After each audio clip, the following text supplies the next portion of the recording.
देखिएगा अनाक्षी शोषण जहाँ पे लिखे हैं वहाँ पे कुछ छूटा हुआ है, ठीक है, उसको हमें कंप्लीट करना है। तो अनाक्षी शोषण में जो लास्ट पॉइंट लिखे हैं बताएंगे क्या लिखे हैं? आपने क्या ये लिखा है कि जो है अनाक्षी शोषण को कोशिकीय शोषण भी कहते हैं, लिखे हो ये वाला, और एटीपी वाला भी लिखे हो कि ग्लूकोज के साथ ऑक्सीजन की क्रिया कराने पर एटीपी कार्बन डाइऑक्साइड जल, लिख लियो यहाँ तक। क्या ये लिखे हो कि एक ग्लूकोज में कुल कितने एटीपी बनती हैं? नहीं लिखे हो ना, तो इसको लिखिएगा, हम बोल रहे हैं लिखिए उसको, और ये फिगर उसके बाद से बनेगा। चलिए लिखिएगा, उसमें नोट करके लिख लीजिए कहीं पे इसको, ठीक है, लिखिएगा। एक ग्लूकोज से, एक मिनट सॉरी, ऑक्सी शोषण में लिखना है उसको थोड़ा सा जो है नीचे उसके लिख लीजिएगा, और जगह है तो नहीं है तो कहीं एक जगह लिख लीजिए उसको, ठीक है ना। लिखिएगा 1 ग्राम ग्लूकोज से, 1 ग्राम ग्लूकोज से कुल 38 एटीपी, 1 ग्राम ग्लूकोज से कुल 38 एटीपी,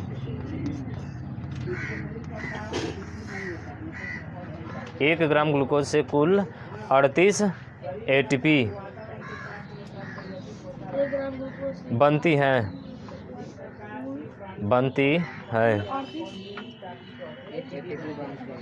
बनती हैं, हो गया। जिसमें उसी के आगे, जिसमें 2 एटीपी खर्च हो जाती हैं, जिसमें 2 एटीपी खर्च हो जाती हैं, जिसमें 2 एटीपी खर्च हो जाती हैं, कमा शुद्ध प्राप्ति 36 एटीपी का होता है, शुद्ध प्राप्ति 36 एटीपी का होता है, शुद्ध प्राप्ति 36 एटीपी का होता है, शुद्ध प्राप्ति 36 एटीपी का होता है। देख लो, ये 2 एटीपी ऊर्जा खत्म हो रही है। कहाँ खत्म हुई थी? जब अनाक्षी शोषण किए थे, अनाक्षी शोषण किए थे ना, तो अनाक्षी शोषण में देखे थे कि आपका बिना ऑक्सीजन का हो रहा था, बिना ऑक्सीजन की क्रिया करा रहे थे, तो हमारा क्या बनना था? लैक्टिक अम्ल, और उसके बाद से कार्बन डाइऑक्साइड और जल, और फिर से 2 एटीपी उसमें आज शामिल हो जा रही थी।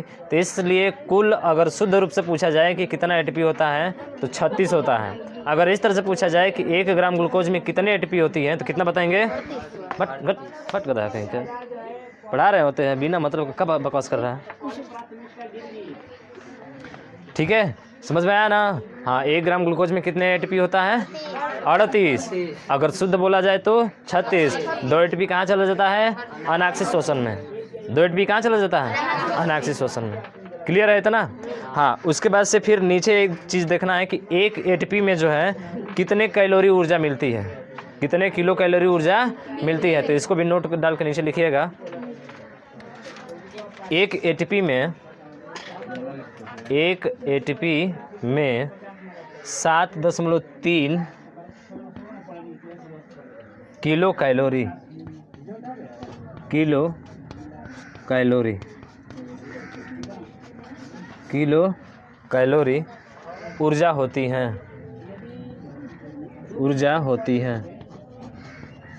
ऊर्जा होती हैं, ठीक है।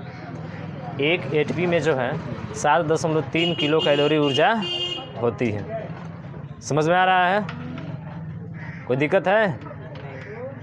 इसका एटीपी का फुल फॉर्म बताया था ना? हाँ, एडिनोसिन ट्राई फास्फेट। ठीक है, बढ़िया, एडिनोसिन ट्राई फास्फेट, बहुत अच्छा। चलिए ठीक है, तो ये छूटा था आपका ऑक्सी शोषण में, और ये पूरी प्रक्रिया आपको पता है कि किस में होती है? मानव में होती है। किस में होती है? मानव में होती है। फिर हमने लिखवाया था आपको अनाक्षी शोषण, तो अनाक्षी शोषण तो आपने लोगों ने लिख लिया था ना, अनाक्षी शोषण। ठीक, अब देखिए एक चीज़ और है, इंग्लिश में कभी कभी ऑक्सी शोषण को क्या बोलता है?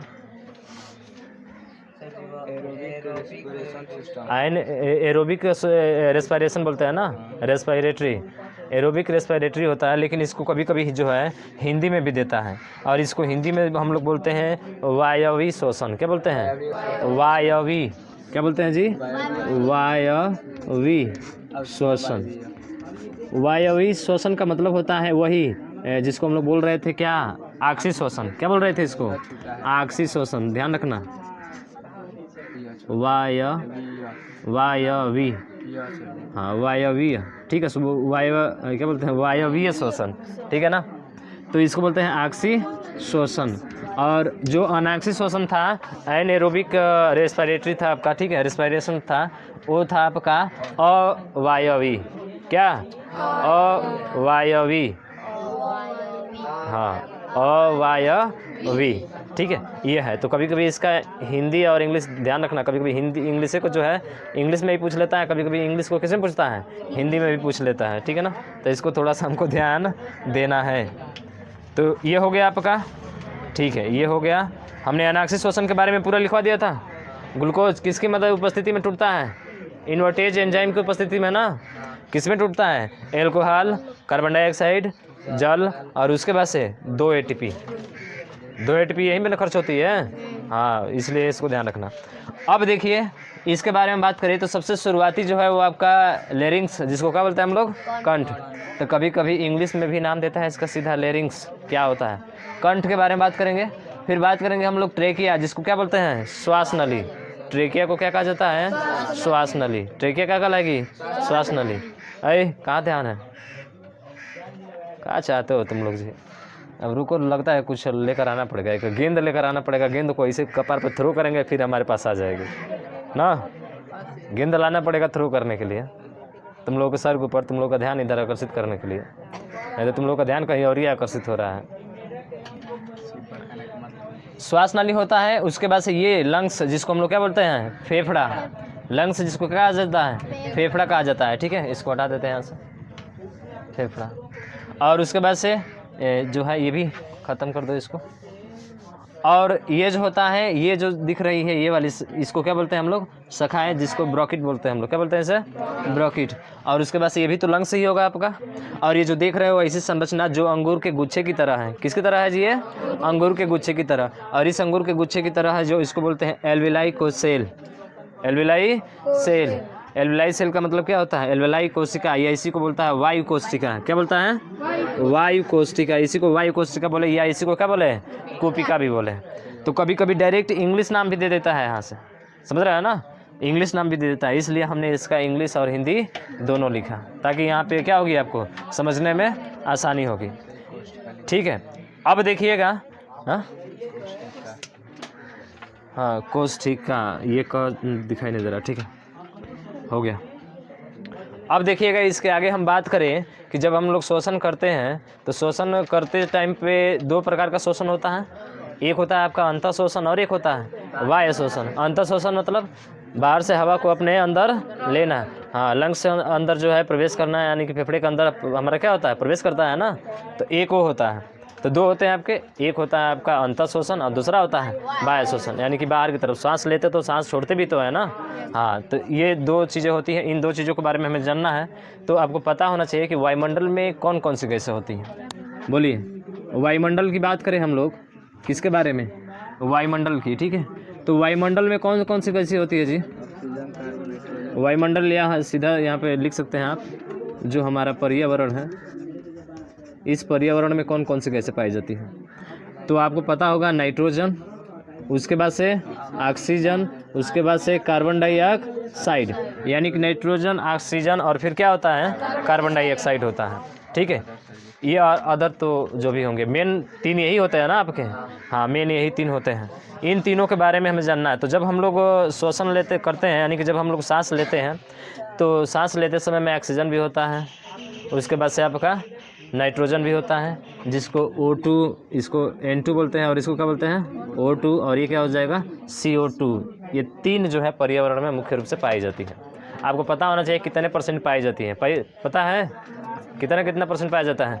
नाइट्रोजन कितना होता है, 78, ऑक्सीजन कितना होता है, 21, और कार्बन डाइऑक्साइड 0.03%। यही होता है ना, हाँ ये होते हैं। चलिए इसके बारे में आगे हम बात करेंगे। तो यहाँ पे श्वास की बात हो रही है। जब हम लोग श्वास लेते हैं तो सबसे पहले ये गैसें जो होती हैं जो हमारे पर्यावरण में कहाँ पे आती हैं, तो उसका नाम है आपका नासा छिद्र, नॉस्ट्रिल जिसको बोलते हैं। क्या बोलते हैं हम लोग? Nostril, NOSTRIL। नॉस्ट्रिल का मतलब होता है नासा छिद्र, नासा छिद्र। और नासा छिद्र होता है सबसे पहले कहाँ पे आएगी वो गैसें? नासा छिद्र में आएगी। किस में आएगी? नासा छिद्र में, जिसको हम लोग क्या बोलते हैं? नॉस्ट्रिल बोलते हैं।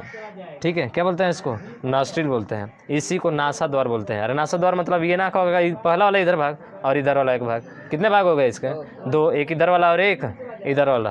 तो नासा छिद्र से सबसे पहले क्या होता है, जो हम सांस लेते हैं तो हवा पहले यहीं पे आएगी ना, या जितनी भी गैसें सब यहीं से प्रवेश करेगी।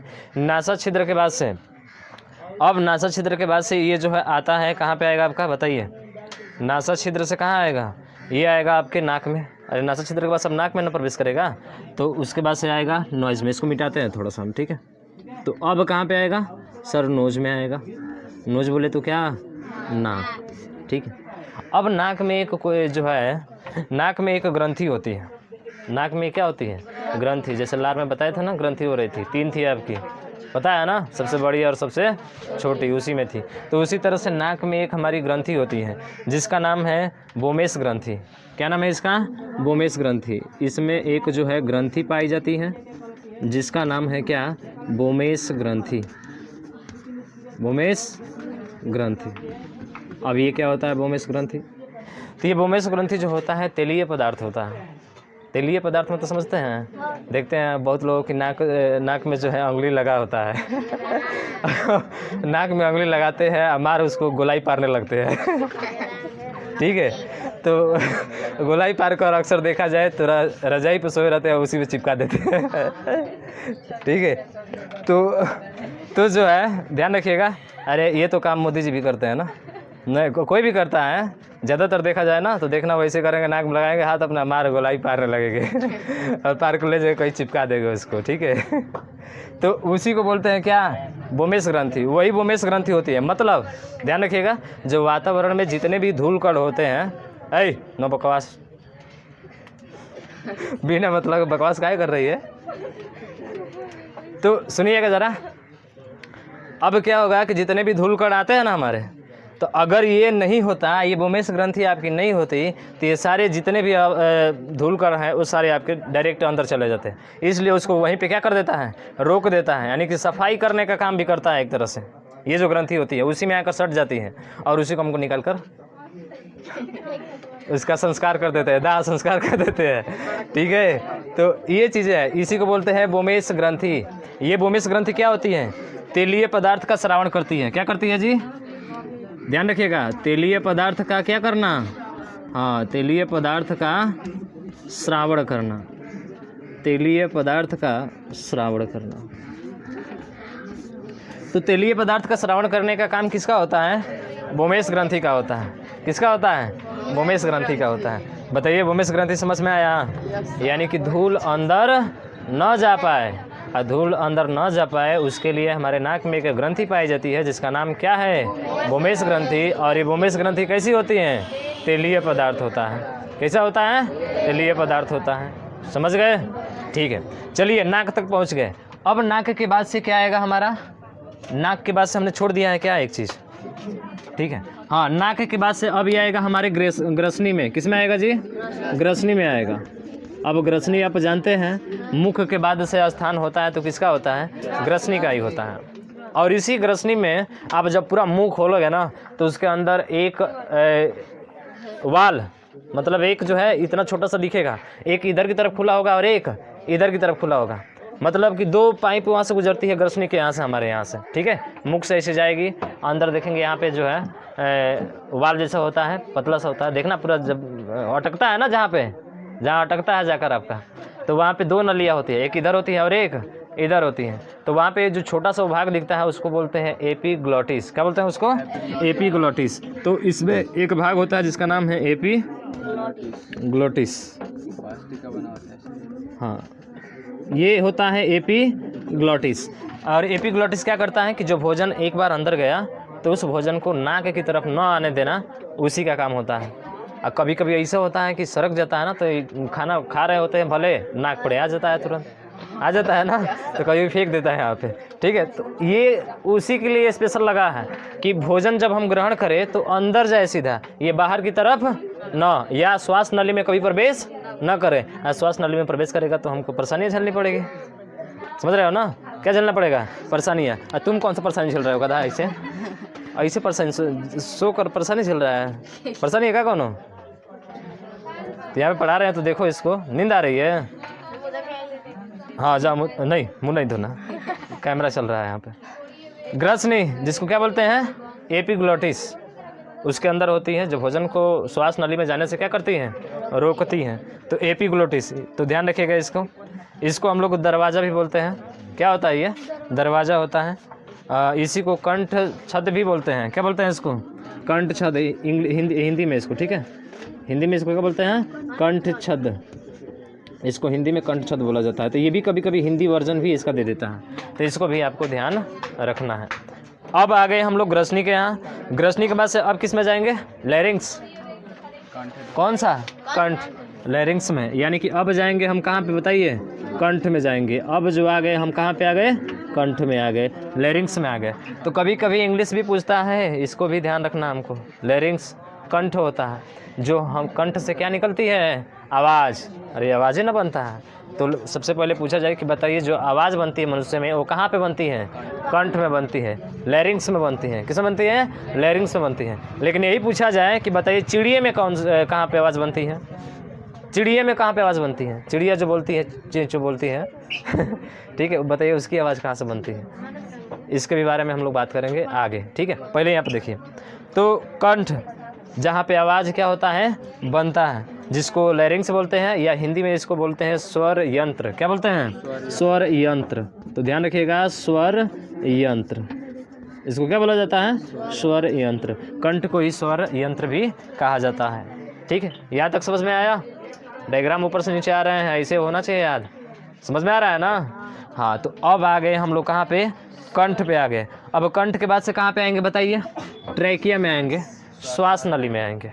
किस में आएंगे हम लोग, श्वास नली में आएंगे। और इसी श्वास नली को हम लोग विंड पाइप भी बोलते हैं। क्या बोलते हैं इसको, विंड पाइप। यानी इसी श्वास नली को क्या बोलेंगे, विंड पाइप। इसी श्वास नली को क्या कहा जाएगा, विंड पाइप कहा जाएगा। तो ध्यान रखना, श्वास नली को क्या कहा जाता है, विंड पाइप कहा जाता है। श्वास नली के बाद से अब कहाँ पे आएंगे, अब आएंगे आप सखाए में। किस में आएंगे, सखाए में। अब आ गए हम लोग कहाँ पे, सखाओं में आ गए। सखाओं में आने के बाद से अब जो है, अब हम लोग कहाँ पे आएंगे, एल्विलाई कोशिका। अब सीधा हम लोग आएंगे यहाँ पे एल्विलाई कोशिका में। ठीक है, यहाँ पे आएंगे एल्विलाई कोशिका में। अब एल्विलाई कोशिका ये इसका अंतिम होगा, ये इसका अंतिम प्रोसेस होगा, जिसमें ऑक्सीजन क्या करता है, ये ऑक्सीजन अपने अंदर अवशोषित करता है, ऑक्सीजन अवशोषित करता है। तो बताइए सबसे पहले हमारा जो पर्यावरण में ऑक्सीजन है कहाँ आएंगे, नॉस्ट्रिल, नासा छिद्र में आएंगे, या नासा द्वार भी बोलते हैं इसको। ठीक है, उसके बाद से कहाँ पे आएगा, नाक में। नाक में एक ग्रंथि होती है, वोमेश ग्रंथि, जो कैसी होती है, तेलीय पदार्थ का क्या करती हैं, श्रावण करती हैं, तेलीय पदार्थ का श्रावण करती हैं, यानी कि धूल कण को अंदर आने से रोकती हैं। उसके बाद से यहाँ से अब कहाँ पे आएगा आपका, ग्रसनी में आएगा ना। हाँ, ग्रसनी के बाद से, हाँ, ग्रसनी में एक एपिग्लोटिस होता है जो हाँ भोजन को श्वास नली में जाने से रोकता है। और कंठ, उसके बाद से कंठ को क्या बोलते हैं, स्वर यंत्र बोलते हैं। कंठ के बाद से आपका कहाँ पे आएगा, अरे एपिग्लोटिस को ही कंठ छद बोला जाता है। एपिग्लोटिस को ही क्या कहा जाता है, कंठ छद कहा जाता है। कंठ स्वर यंत्र, स्वर यंत्र से कहाँ पे आएगा, लैरिंग्स। कहाँ पे आएगा, लैरिंग्स, यानी कंठ में आएगा। कंठ के बाद से श्वास नली, और इस श्वास नली को क्या कहा जाता है, विंड पाइप। और उसके बाद से कहाँ पे अब आएगा, सखाए में। और लास्ट में कहाँ पे आएगा, एल्विलाई कोशिका में, जो कोशिका भी बोलते हैं, वाई कोशिका। तो फिगर बना लिए हो ना, फिगर बना लिए हो तो जो हम इस तरह से लाइन से बनाए हैं इसको भी बना लो, अच्छे से बना लीजिए इसको नीचे कॉपी में, कॉपी में नीचे बनाइए। अब हाँ लिखना है इसको, इसको लिख लीजिए, तब इसको विस्तार में हम लिखाते हैं अच्छे तरीके से। ठीक है, लिखिए। चलिए अब नोट करके लिखिएगा, नोट करके, नोट करके। हाँ नोट नीचे नीचे, अरे गधा नीचे, बार बार ऊपर काहे कर रहा है जी, नीचे लिखिएगा, अब देखिए यहाँ से थोड़ा सा समझिए या फिर लिखिए, चलिए लिखिए। अच्छा बताइए, पूछा जाए कि फेफड़े का अध्ययन क्या कहलाता है। अगर आपसे पूछा जाए कि फेफड़े का अध्ययन क्या कहलाता है, नहीं पता है ना जी, फेफड़े का अध्ययन क्या कहलाता है। तो देखिए फेफड़े का अध्ययन जो है पल्मोनोलॉजी कहलाता है। क्या कहलाता है? पल्मोनोलॉजी। जो लंग्स था ना हमारा, उस फेफड़े का अध्ययन क्या कहलाता है? पल्मोनोलॉजी। तो चलिए लिखिएगा पहला पॉइंट, फेफड़े के अध्ययन को, हाँ नोट करके पहला पॉइंट, फेफड़े के अध्ययन को क्या कहते हैं जी? पल्मोनोलॉजी। फेफड़े के अध्ययन को क्या कहा जाता है? पल्मोनोलॉजी। बताइए फेफड़े का औसत वजन कितना होता है? कितना होता है बताइए? हाँ, फेफड़े का जो औसत भार होता है वो 1300 ग्राम होता है। फेफड़े का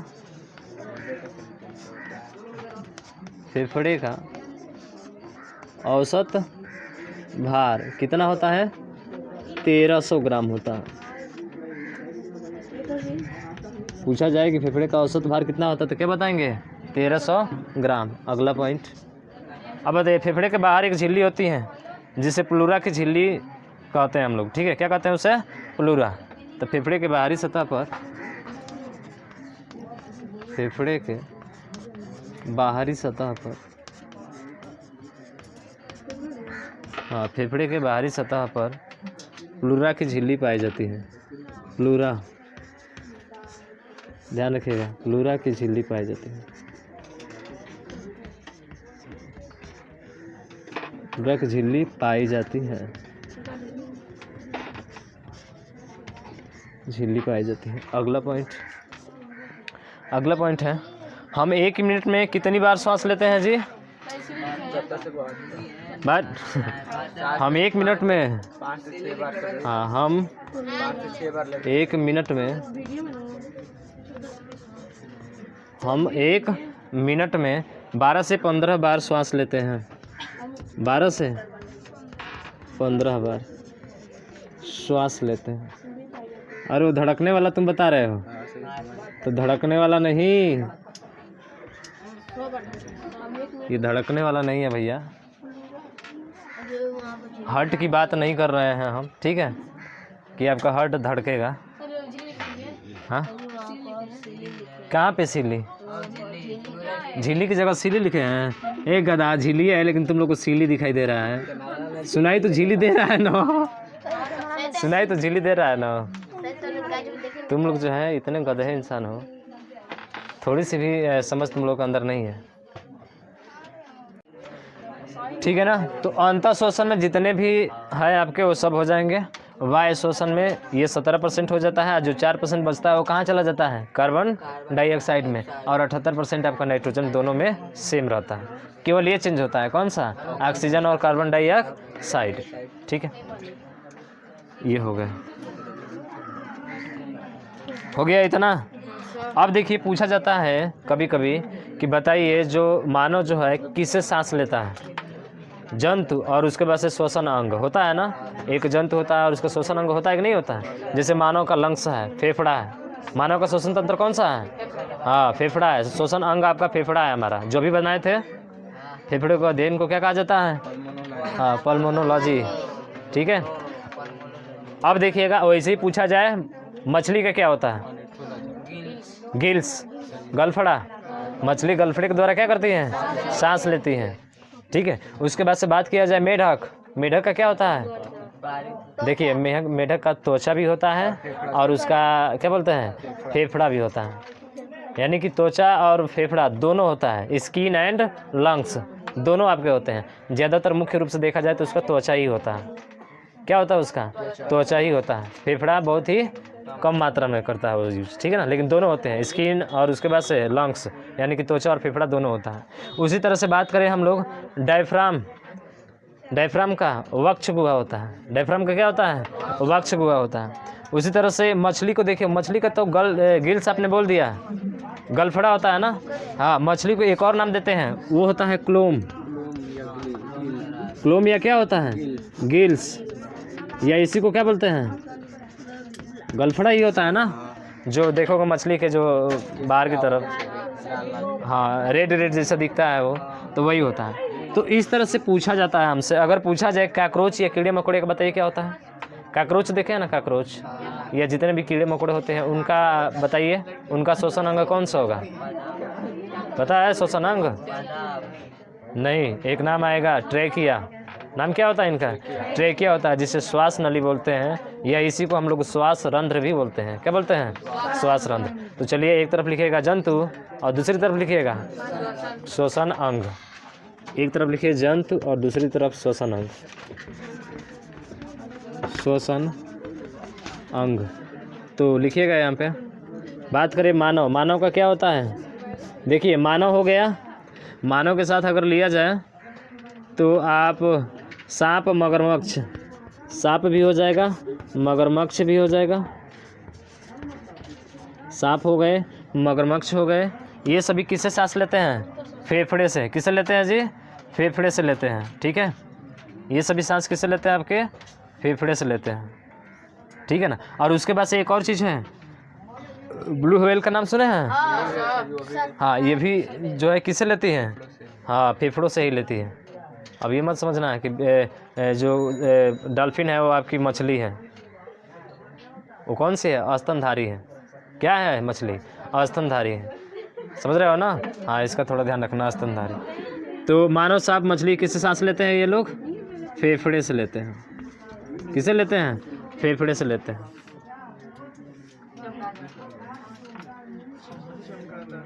ब्लू व्हेल और डॉल्फिन, ब्लू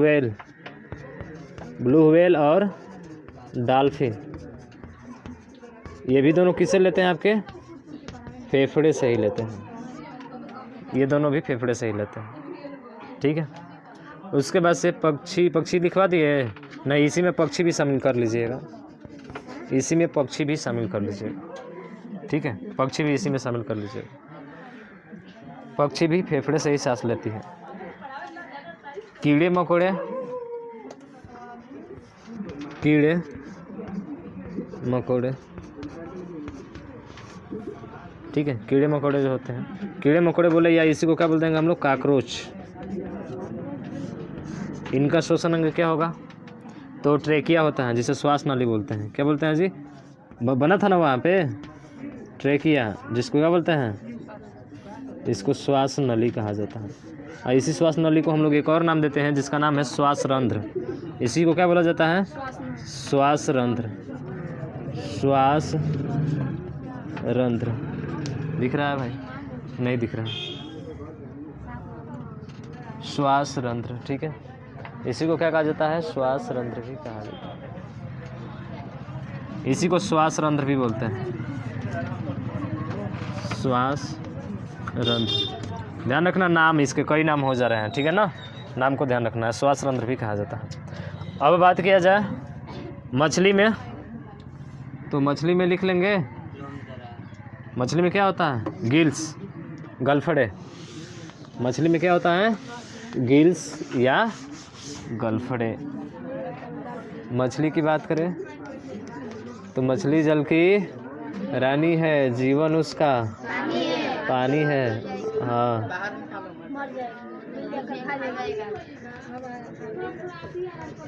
बाहर निकल मर जाएगी, कोचिंग में पढ़ रहे सब खा जाएंगे ना जी।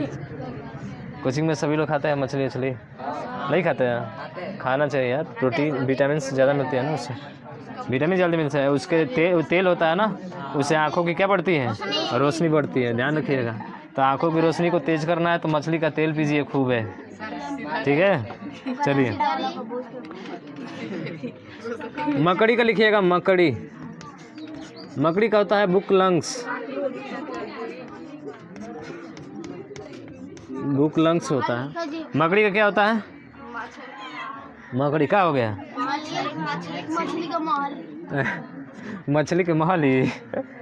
अच्छा चलिए, मछली हो गया, गिल्स गलफड़े। मकड़ी का क्या होगा? बुक लंग्स होगा। ठीक है, मकड़ी का क्या होता है? बुक लंग्स होता है। केचुआ का क्या होता है जी? केचुआ, केचुआ का क्या होता है? कोमल त्वचा, सॉफ्ट स्किन, कोमल त्वचा, बहुत ही कोमल होता है ना। केचुआ किसानों का मित्र, मछली मारते हैं इसी से, लोग मछलियाँ इसी से ना मारते हैं जी, बंसी में फंसा लेंगे। लो खटाक दे आ गया, केचुआ घोट गई, फिर उसको बनाकर हम घोट गए। ठीक है, केचुआ का कौन सा होता है, कोमल त्वचा होती है। ठीक है, मछली का क्लोम भी लिखिएगा।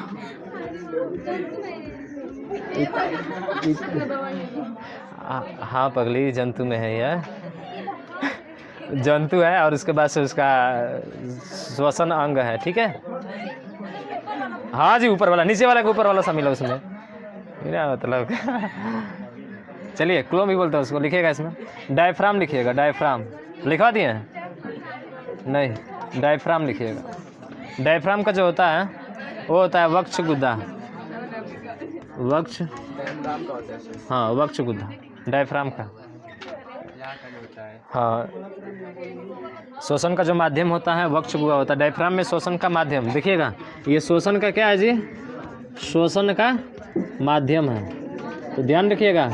डायफ्राम में श्वसन का माध्यम कौन सा होता है, वक्ष गुदा होता है। ठीक है ना, वक्ष गुदा नहीं है, गुहा है ना, हाँ वक्ष गुहा है, वक्ष गुहा होता है, गुदा नहीं होता, वक्ष गुहा डायफ्राम। पत्ती का क्या होता है, पति का बारे पोछ होता है। एक गधा कहीं का, पति का भी रंध्र होता है, क्या होता है, रंध्र होता है। हाँ, पति का रंध्र होता है। पति में देखिए, पति जंतु नहीं है। ठीक है ना, पति में ध्यान रखिएगा, स्पेशल अलग से पॉइंट है आपका, रंध्र होता है इसका, क्या होता है, रंध्र होता है। ठीक है, और क्या बचा, मेढक हो गया, मेढक हो गया ना कि नहीं, हाँ मेढक लिखिए, मेढक, मेढक का क्या होगा, त्वचा और फेफड़ा, त्वचा और फेफड़ा होता है। मुख्य रूप से कौन होता है जी, त्वचा होता है, मुख्य रूप से कौन सा होता है, त्वचा होता है। ठीक है, समझ में आ गया। अब देखिए, अब बात करेंगे हम लोग कि पक्षियों में जो आवाज़ होती है, पक्षियों में जो आवाज़ होती है वो किसके कारण आती है, तो उसका नाम है सिरिंग्स। क्या नाम है उसका, सिरिंग्स, मिटा दे नीचे वाला, उसका नाम है सिरिंग्स। पक्षियों में आवाज़ का आना क्या है, सिरिंग्स है, तो लिखिएगा सिरिंग्स, सिरिंग्स, इसको सिरिंग्स बोलते हैं। देर तक पढ़ लिया आज, ये भाई तो डांट रही है जी हमको। कौन है सर जी, कौन है ना जी, कौन है। ठीक है, चलिए चलिएगा, लिखिएगा सिरिंग्स क्या होता है, लिखिएगा इसमें, पक्षियों में आवाज़ सिरिंग्स से उत्पन्न होती है, पक्षियों में आवाज़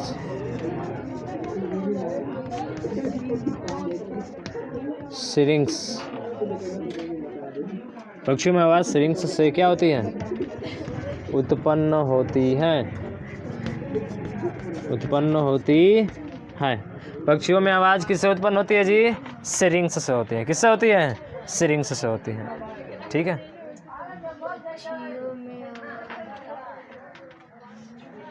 अब जंतु तीन प्रकार के होते हैं, हम लोग उसके बारे में बात कर लेंगे।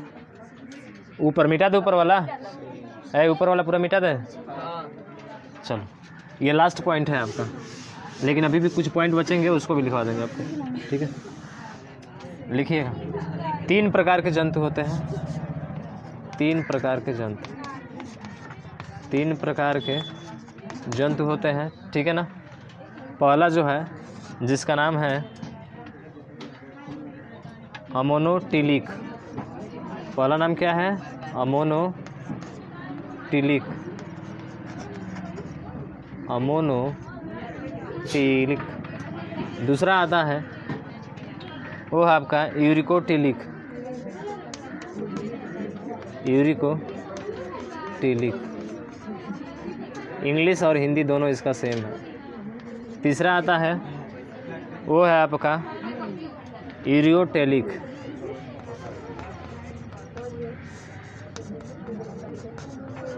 यूरियोटेलिक। तीन चीज़ है, अमोनो टीलिक, ठीक है। अमोनोटीलिक क्या होता है? ये जंतु है, ये क्या है आपके जंतु, ये भी क्या है जंतु, ये भी जो है आपका जंतु है। आगे डैश करके लिखना। अमोनोटीलिक का मतलब होता है अमोनिया का जो उत्सर्जन करता है।